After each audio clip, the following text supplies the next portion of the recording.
ਅਮ੍ਰਿਤਾ ਪ੍ਰੀਤਮ ਦੀ ਸਾਹਿਤਿਕ ਸਵੈ ਜੀਵਨੀ ਦਾ ਅੰਸ਼ ਹੈ ਮੇਰੀ ਇੱਕ ਸਹੇਲੀ। ਇੱਕ ਦਿਨ ਮੈਂ ਇੱਕ ਕਿਤਾਬ ਪੜ੍ਹਦੀ ਪਈ ਸਾਂ। ਲਿਖਦੀ ਹੋਵਾਂ ਤਾਂ ਮੇਰੀ ਬੱਚੀ ਨੇ ਮੈਨੂੰ ਕਦੀ ਨਹੀਂ ਬੁਲਾਇਆ, ਪਰ ਪੜ੍ਹਦੀ ਹੋਵਾਂ ਤੋਂ ਮੈਨੂੰ ਕਈ ਵਾਰ ਬੁਲਾ ਲੈਂਦੀ ਹੈ। ਮੇਰੇ ਕੋਲ ਖਲੋ ਕੇ ਅਚਾਨਕ ਮੈਨੂੰ ਪੁੱਛਣ ਲੱਗੀ, ਮੰਮੀ ਤੁਹਾਡੀ ਸਹੇਲੀ ਕਿਹੜੀ ਹੈ? ਅਸਲ 'ਚ ਗੱਲ ਇਹ ਸੀ ਕਿ ਪਿਛਲੇ ਕੁਝ ਚਿਰਾਂ ਤੋਂ ਉਹਨੂੰ ਇੱਕ ਕੁੜੀ ਇੰਨੀ ਚੰਗੀ ਲੱਗ ਰਹੀ ਸੀ ਕਿ ਉਹਦੀਆਂ ਪਹਿਲੀਆਂ ਵਾਕਫ ਕੁੜੀਆਂ ਉਹਦੇ ਸਾਹਮਣੇ ਉਹਨੂੰ ਮਾਤ ਪੈ ਗਈਆਂ ਜਾਪਦੀਆਂ ਸਨ। ਆਪਣੀ ਉਮਰ ਮੁਤਾਬਕ ਅਤੇ ਆਪਣੀ ਸਮਝ ਮੁਤਾਬਕ ਆਪਣੀ ਸਹੇਲੀ ਦੀ ਚੋਣ ਕਰਦਿਆਂ ਉਹਨੂੰ ਮੇਰੇ ਕੋਲੋਂ ਵੀ ਇਹ ਗੱਲ ਪੁੱਛਣ ਦਾ ਖਿਆਲ ਆ ਗਿਆ ਸੀ। ਅਵਤਾਰ ਆਂਟੀ ਤੁਹਾਡੀ ਬੜੀ ਪੁਰਾਣੀ ਸਹੇਲੀ ਹੈ? ਹਾਂ। ਸੂਰਜਪੁਰ ਵਾਲੀ ਜਸਵੰਤ ਆਂਟੀ ਵੀ ਤੁਹਾਨੂੰ ਬੜੀ ਚੰਗੀ ਲੱਗਦੀ ਹੈ? ਹਾਂ। ਲੋਚਨ ਆਂਟੀ ਵੀ? ਹਾਂ। ਅਤੇ ਅੱਜ ਕੱਲ੍ਹ ਤੁਹਾਨੂੰ ਸ਼ੀਲਾ ਆਂਟੀ ਬੜੀ ਚੰਗੀ ਲੱਗਦੀ ਹੈ? ਹਾਂ। ਅਤੇ ਸੱਚ ਜ਼ੁਲਫੀਆ ਆਂਟੀ ਜਿਹਨੇ ਰੂਸ ਤੋਂ ਮੇਰੇ ਲਈ ਗੁੱਡੀ ਲਿਆਂਦੀ ਸੀ ਅਤੇ ਨਵਰਾਜ਼ ਲਈ ਕੈਮਰਾ? ਹਾਂ।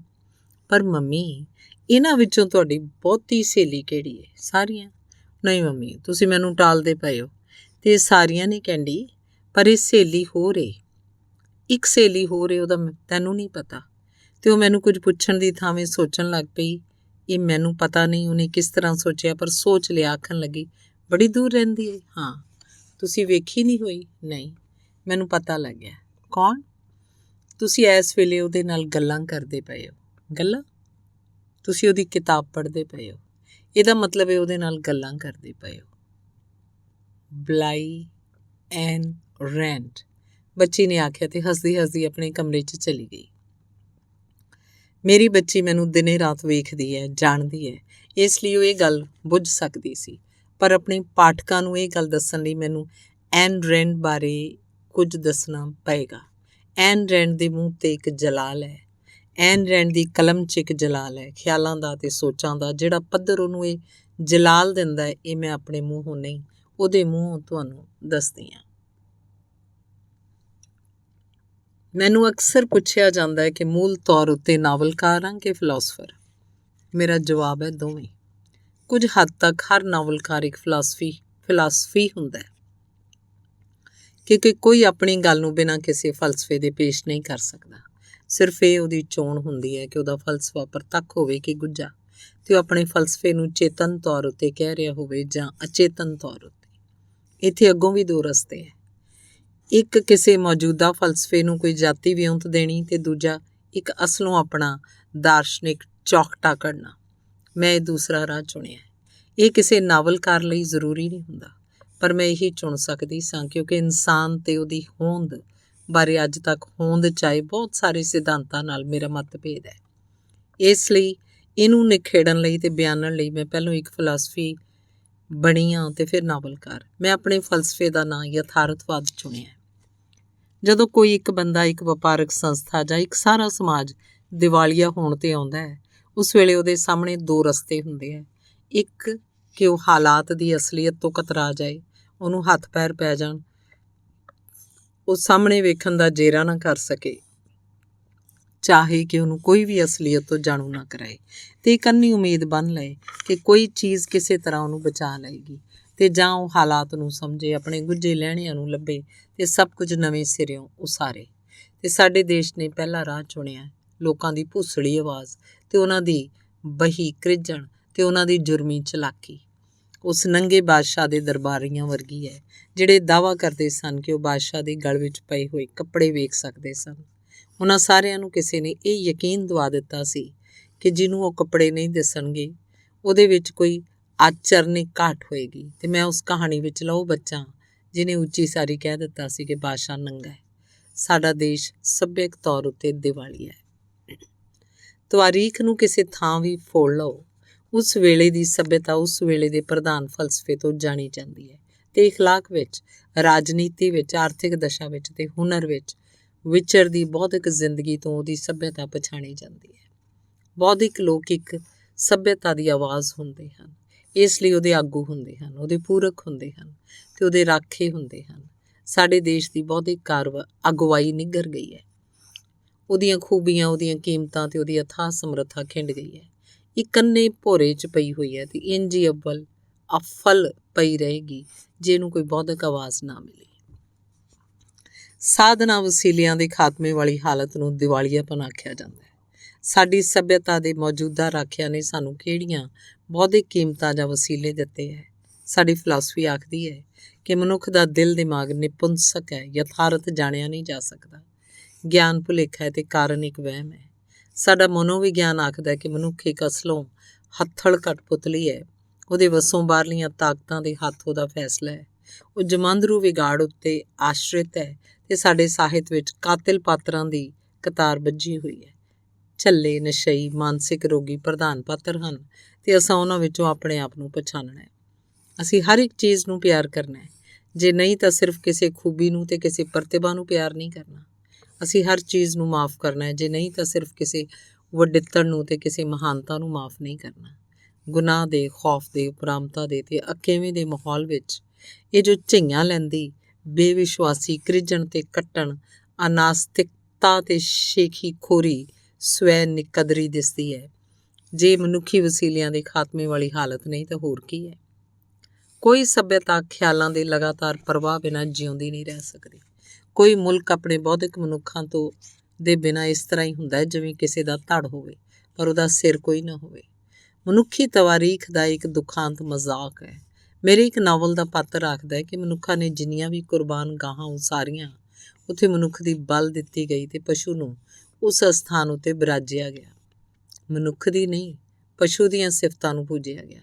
ਅੰਤਰ ਪ੍ਰੇਰਨਾ ਦੇ ਇਸ਼ਟ ਤੋਂ ਤਾਰਕ ਤੇ ਦੇਵ ਰਹੱਸਵਾਦੀ ਦੇ ਰਾਜੇ ਰਹੱਸਵਾਦੀਆਂ ਨੇ ਕਾਰਨ ਦੇ ਮੁਕਾਬਲੇ ਉੱਤੇ ਗੁੱਝੇ ਬਲਬਲੇ ਨੂੰ ਵੱਡਾ ਆਖਿਆ। ਦੱਸਿਆ ਕਿ ਸ਼ੰਕੇ ਤੋਂ ਨਿਵਰਤ ਅੰਧ ਵਿਸ਼ਵਾਸ ਨਾਲ ਗਿਆਨ ਹਾਸਲ ਹੁੰਦਾ ਹੈ ਤੇ ਰਾਜੇ ਜਿਨ੍ਹਾਂ ਨੇ ਬਾਹੂਬਲ ਦੇ ਆਸਰੇ ਰਾਜ ਕੀਤਾ, ਜਿੱਤ ਉਹਨਾਂ ਦਾ ਵਸੀਲਾ ਤੇ ਲੁੱਟ ਉਹਨਾਂ ਦਾ ਮੰਤਵ ਸੀ। ਮੇਰੇ ਇੱਕ ਨਾਵਲ ਦੇ ਮੁੱਖ ਪਾਤਰ ਰੋਰਕ ਦੀ ਜ਼ਬਾਨੀ। ਕਿੰਨਾ ਚਿਰ ਜੇ ਮੈਂ ਲੋਕਾਂ ਬਾਰੇ ਨਹੀਂ ਜਾਣ ਸਕਿਆ, ਇਹ ਕਿ ਉਹਨਾਂ ਦਾ ਕੋਈ ਆਪਾ ਨਹੀਂ, ਉਹ ਦੂਜਿਆਂ 'ਚ ਜਿਉਂਦੇ ਹੈ। ਉਹ ਹਰ ਚੀਜ਼ ਨੂੰ ਆਪਣੇ ਹੱਥੀਂ ਨਹੀਂ, ਦੂਜਿਆਂ ਦੇ ਹੱਥੀਂ ਵਸੂਲਦੇ ਹੈ, ਪੜ ਹੱਥੀਂ। ਮੈਂ ਕੀਟਿੰਗ ਨੂੰ ਵੇਖਿਆ, ਜਾਣਿਆ। ਉਹ ਸੋਚਦਾ ਹੈ ਕਿ ਬੜਾ ਖੁਦਗਰਜ਼ ਸੀ, ਪਰ ਉਹਦਾ ਖੁਦ ਕਿੱਥੇ ਹੈ।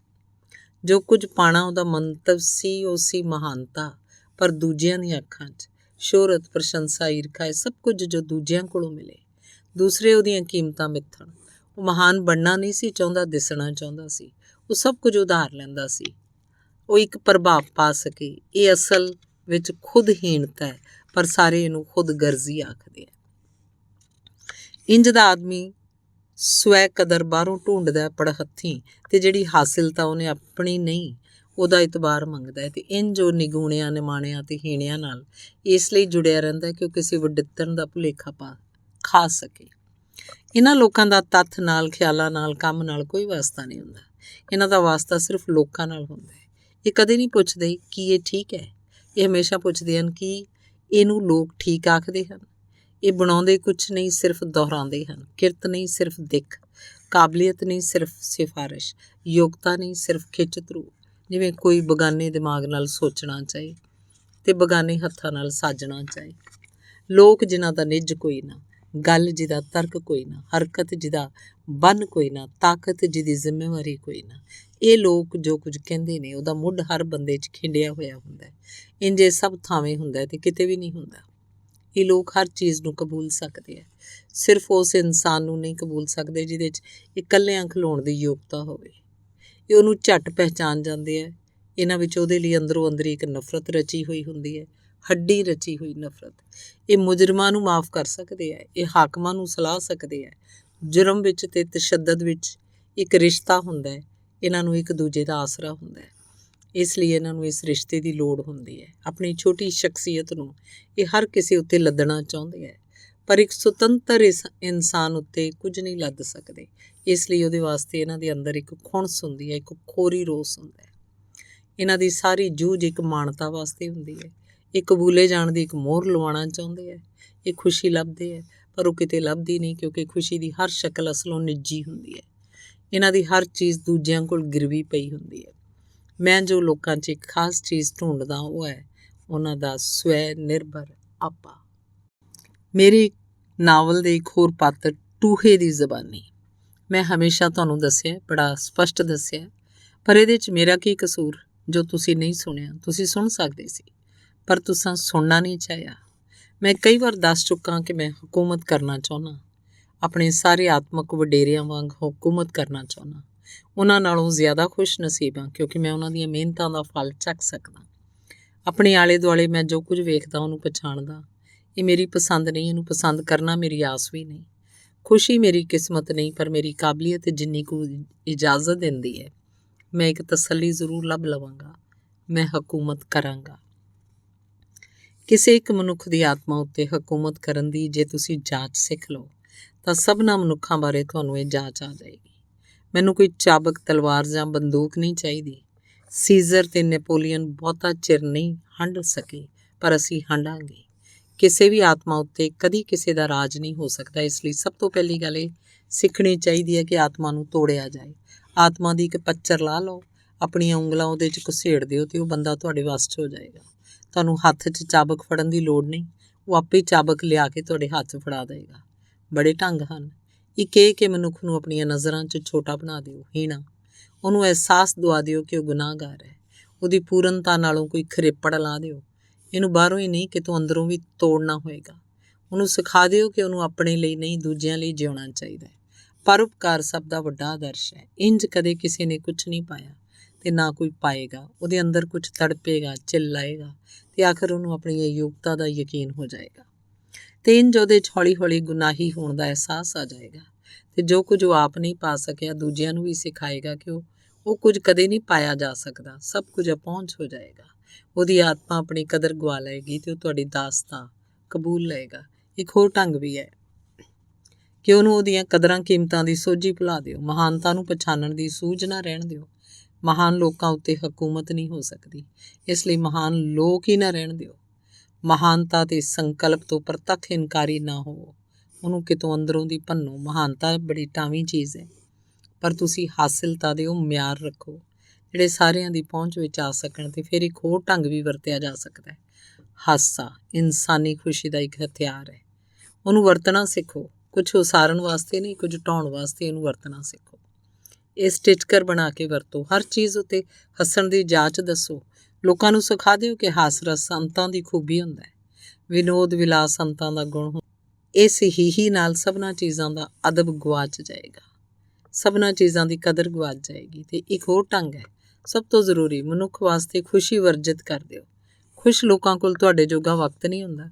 ਉਹ ਤੁਹਾਡੇ ਲਈ ਬੇਕਾਰ ਹਨ ਕਿਉਂਕਿ ਉਹ ਸੁਤੰਤਰ ਹਨ। ਇਸ ਲਈ ਉਹਨਾਂ ਵਾਸਤੇ ਜੋ ਕੁਝ ਲੋੜੀਂਦਾ ਹੋਵੇ, ਪਿਆਰਾ ਹੋਵੇ, ਖੋਹ ਲਓ। ਜੋ ਕੁਝ ਵੀ ਉਹ ਚਾਹੁੰਦੇ ਹੋਣ ਉਹਦੀ ਪ੍ਰਾਪਤੀ ਉਹਨਾਂ ਨੂੰ ਨਾ ਹੋਣ ਦਿਓ। ਉਹਨਾਂ ਨੂੰ ਇਹ ਅਹਿਸਾਸ ਦਵਾ ਦਿਓ ਕਿ ਨਿੱਜੀ ਪ੍ਰਾਪਤੀ ਚੰਗੀ ਨਹੀਂ ਹੁੰਦੀ।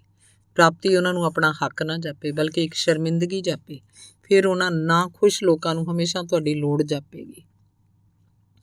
ਉਹ ਤੁਹਾਡੇ ਕੋਲੋਂ ਤਸੱਲੀ ਲੈਣ ਵਾਸਤੇ ਆਉਣਗੇ, ਇੱਕ ਮਦਦ ਲੈਣ ਵਾਸਤੇ ਆਉਣਗੇ। ਕੁਦਰਤ ਕਿਸੇ ਖਿਲਾਅ ਨੂੰ ਨਹੀਂ ਸਹਾਰਦੀ।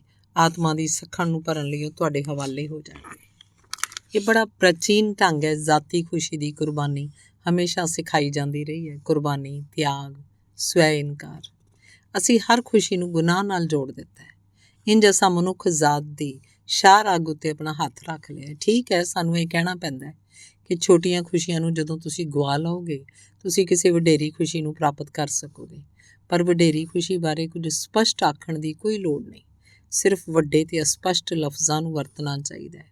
ਸਦੀਵੀ ਜੀਵ ਆਤਮਾ, ਖੁਦਾਈ ਮੰਤਵ, ਨਿਰਵਾਣ, ਸਰਬਿਕ ਸੁਰਤਾ, ਇਹ ਸਾਂਗ ਸਦੀਆਂ ਤੋਂ ਰਚਿਆ ਜਾ ਰਿਹਾ, ਪਰ ਲੋਕ ਅਜੇ ਵੀ ਇਹਦੇ ਲਈ ਤੰਗਦੇ ਹੈ। ਜਿਹੜਾ ਕੋਈ ਕੁਰਬਾਨੀ ਦੀ ਗੱਲ ਕਰਦਾ ਉਹ ਹਾਕਮ ਤੇ ਗੁਲਾਮ ਦੀ ਗੱਲ ਕਰਦਾ, ਪਰ ਕਿਸੇ ਦਾ ਭੁਲੇਖਾ ਕਦੇ ਨਹੀਂ ਟੁੱਟਦਾ।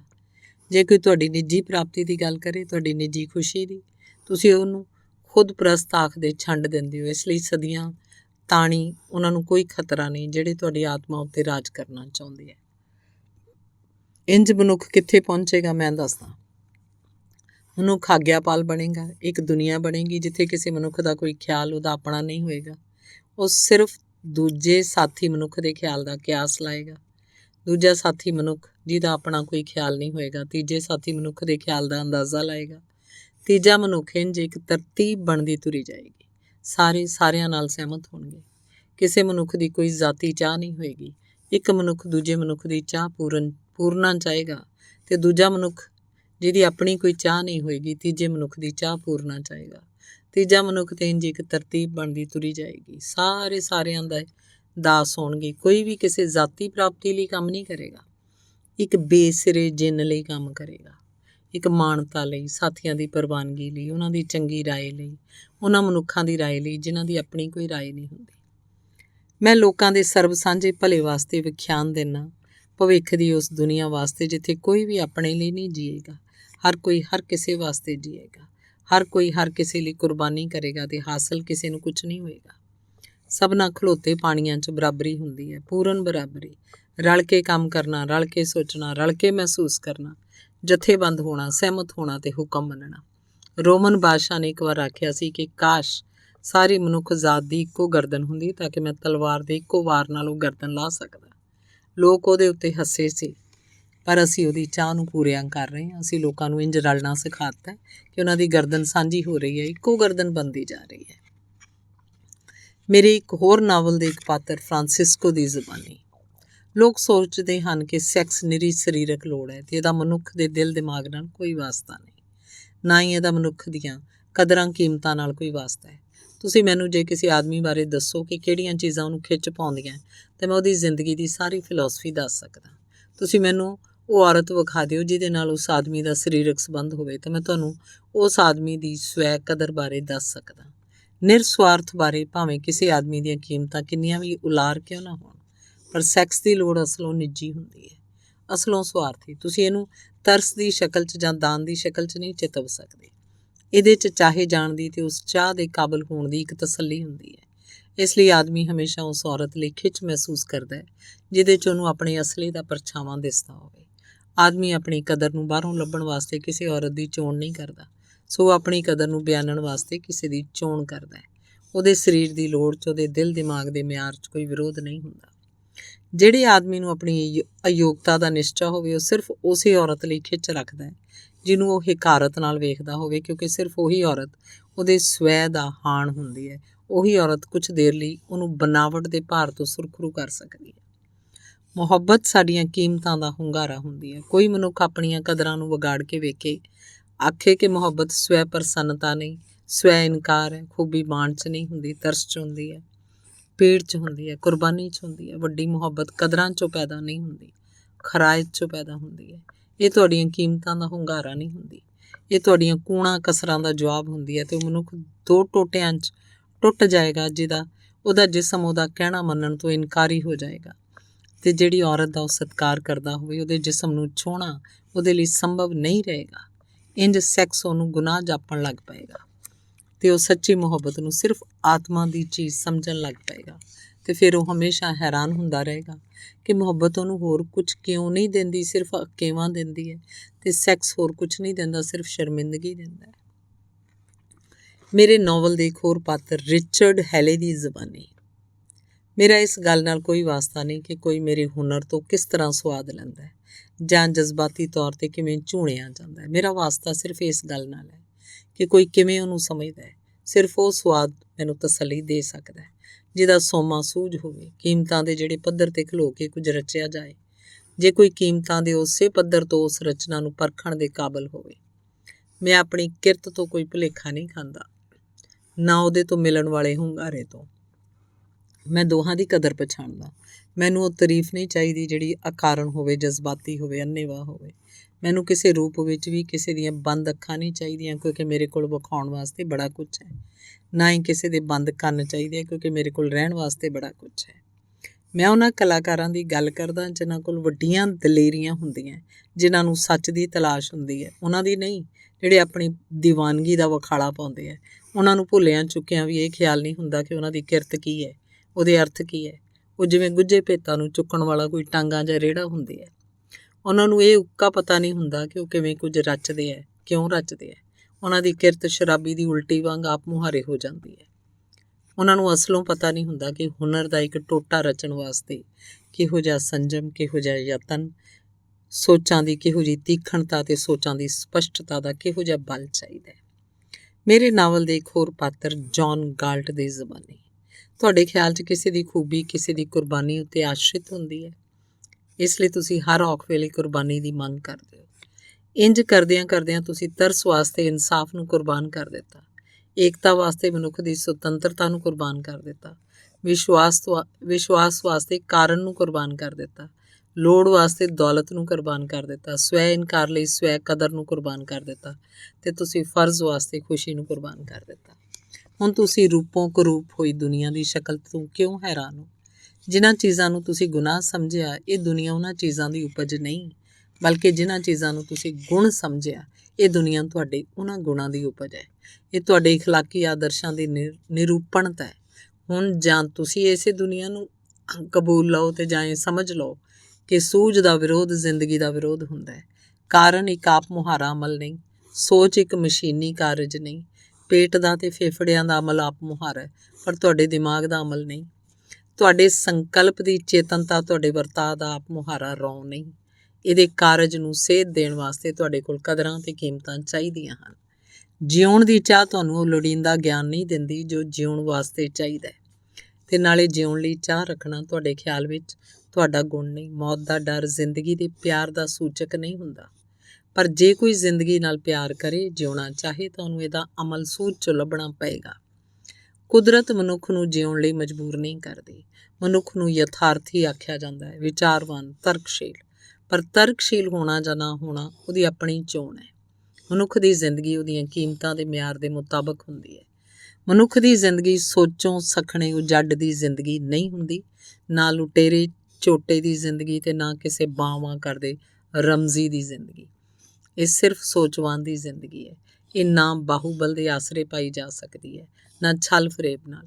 ਇਹ ਸਿਰਫ ਪ੍ਰਾਪਤੀਆਂ ਦੇ ਆਸਰੇ ਪਾਈ ਜਾ ਸਕਦੀ ਹੈ। ਬਚਾਓ ਦੀ ਕੀਮਤ ਹਰ ਕਿਸੇ ਸਿੱਕੇ ਨਾਲ ਨਹੀਂ ਤਾਰੀ ਜਾ ਸਕਦੀ। ਇਹਦੇ ਲਈ ਇੱਕੋ ਹੀ ਸਿੱਕਾ ਹੁੰਦਾ ਹੈ, ਕਾਰਨ ਦਲੀਲ।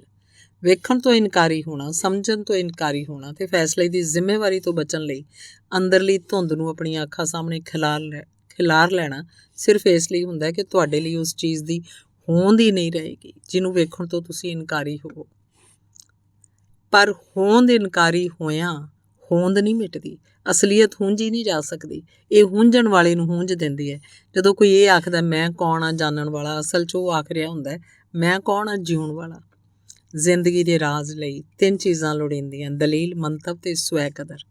ਦਲੀਲ ਗਿਆਨ ਦਾ ਇੱਕੋ ਇੱਕ ਵਸੀਲਾ ਹੈ। ਮੰਤਵ ਉਸ ਖੁਸ਼ੀ ਨੂੰ ਹਾਸਲ ਕਰਨ ਦਾ ਇੱਕੋ ਇੱਕ ਸਾਧਨ ਹੈ ਜੋ ਕਿਸੇ ਪ੍ਰਾਪਤੀ ਵਿੱਚੋਂ ਪੈਦਾ ਹੁੰਦੀ ਹੈ। ਤੇ ਸਵੈ ਕਦਰ ਤੁਹਾਡੀ ਸੋਚ ਸ਼ਕਤੀ ਦਾ ਉਹ ਵਿਸ਼ਵਾਸ ਹੈ ਜੋ ਤੁਹਾਨੂੰ ਇਹ ਦੱਸਦਾ ਹੈ ਕਿ ਤੁਸੀਂ ਇਸ ਖੁਸ਼ੀ ਦੇ ਕਾਬਲ ਹੋ, ਜਿਹਦਾ ਅਰਥ ਹੈ ਤੁਸੀਂ ਜਿਉਣ ਦੇ ਕਾਬਲ ਹੋ। ਜਿਹੜੇ ਸਿਫਰ ਦੇ ਉਪਾਸ਼ਕ ਹਨ ਉਹਨਾਂ ਨੂੰ ਇਹ ਕਦੀ ਨਹੀਂ ਪਤਾ ਲੱਗਦਾ ਕਿ ਮੌਤ ਤੋਂ ਬਚਾਅ ਦਾ ਨਾਂ ਜ਼ਿੰਦਗੀ ਦੀ ਪ੍ਰਾਪਤੀ ਨਹੀਂ, ਪੀੜ ਦੀ ਅਣਹੋਂਦ ਖੁਸ਼ੀ ਨਹੀਂ ਹੁੰਦੀ, ਮੂਰਖਤਾ ਦੀ ਅਣਹੋਂਦ ਸਿਆਣਪ ਨਹੀਂ ਹੁੰਦੀ, ਹਨੇਰੇ ਦੀ ਅਣਹੋਂਦ ਚਾਨਣ ਨਹੀਂ ਹੁੰਦੀ, ਅਣਹੋਂਦ ਦੀ ਅਣਹੋਂਦ ਹੋਂਦ ਨਹੀਂ ਹੁੰਦੀ। ਜ਼ਿੰਦਗੀ ਕਿਸੇ ਵੀ ਸਿਫਰ ਦੀ ਦੇਣਦਾਰ ਨਹੀਂ ਹੁੰਦੀ। ਤੁਹਾਡੀਆਂ ਨਜ਼ਰਾਂ 'ਚ ਗੁਨਾਹ ਦੀ ਰਵਾਇਤੀ ਪਛਾਣ ਉਸ ਕਹਾਣੀ ਤੋਂ ਕੀਤੀ ਜਾਂਦੀ ਹੈ ਜਿਹਦੇ 'ਚ ਆਦਮ ਨੇ ਖੁਦਾ ਦੇ ਬਾਗ 'ਚ ਵਰਜਿਤ ਫਲ ਨੂੰ ਚੱਖ ਲਿਆ ਸੀ। ਉਹ ਫਲ ਗਿਆਨ ਦੇ ਰੁੱਖ ਦਾ ਫਲ ਸੀ। ਉਹਨੂੰ ਚੱਖ ਕੇ ਆਦਮ ਨੂੰ ਚੰਗੇ ਤੇ ਮਾੜੇ ਦੀ ਪਛਾਣ ਹੋ ਗਈ ਸੀ। ਉਹਦੇ 'ਚ ਇਖਲਾਕ ਪੈਦਾ ਹੋ ਗਿਆ ਸੀ, ਇਸ ਲਈ ਉਹਨੂੰ ਬਾਗ 'ਚੋਂ ਕੱਢ ਦਿੱਤਾ ਗਿਆ ਸੀ। ਜਿਹੜੀਆਂ ਚੀਜ਼ਾਂ ਆਦਮ ਦਾ ਔਗੁਣ ਗਿਣੀਆਂ ਗਈਆਂ ਉਹ ਸਨ ਦਲੀਲ, ਇਖਲਾਕ, ਰਚਨਾਤਮਕ ਗੁਣ ਤੇ ਖੁਸ਼ੀ। ਉਹਦੀ ਹੋਂਦ ਦੀਆਂ ਕਦਰਾਂ। ਉਹ ਤੋਂ ਪਹਿਲਾਂ ਉਹ ਇੱਕ ਪਿੰਜਰ ਸੀ, ਸੋਚ ਤੋਂ ਸਖਣਾ, ਕੀਮਤਾਂ ਤੋਂ ਖਾਲੀ, ਮਿਹਨਤ ਤੋਂ ਵਿਰਵਾ ਤੇ ਮੁਹੱਬਤ ਤੋਂ ਵਾਂਝਿਆ। ਇਸ ਮਨੁੱਖ ਦੇ ਵੈਰੀਆਂ ਨੇ ਇਸ ਮਨੁੱਖ ਨੂੰ ਤੋੜਨ ਲਈ ਉਹਦੀ ਆਤਮਾ ਵਿੱਚ ਤੇ ਉਹਦੇ ਜਿਸਮ 'ਚ ਇੱਕ ਨਿਖੇੜ ਪਾ ਦਿੱਤਾ। ਕੁਝ ਲੋਕ ਉਹਦੀ ਆਤਮਾ ਦੇ ਰਾਖੇ ਬਣ ਗਏ, ਕੁਝ ਲੋਕ ਉਹਦੇ ਜਿਸਮ ਦੇ ਰਾਖੇ। ਇੱਕੋ ਜਿਨ੍ਹਾਂ ਨੂੰ ਤੁਸੀਂ ਪਰਮਾਰਥੀ ਆਖਦੇ ਹੋ, ਇੱਕੋ ਜਿਨ੍ਹਾਂ ਨੂੰ ਤੁਸੀਂ ਪਦਾਰਥਵਾਦੀ ਆਖਦੇ ਹੋ। ਪਹਿਲੀ ਤਰ੍ਹਾਂ ਦੇ ਲੋਕ ਹੋਂਦ ਤੋਂ ਸਖਣੀ ਚੇਤਨਤਾ ਵਿੱਚ ਤੁਹਾਡਾ ਯਕੀਨ ਦਿਵਾਉਂਦੇ ਹਨ ਤੇ ਦੂਜੀ ਤਰ੍ਹਾਂ ਦੇ ਲੋਕ ਚੇਤਨਤਾ ਤੋਂ ਸਖਣੀ ਹੋਂਦ ਵਿੱਚ।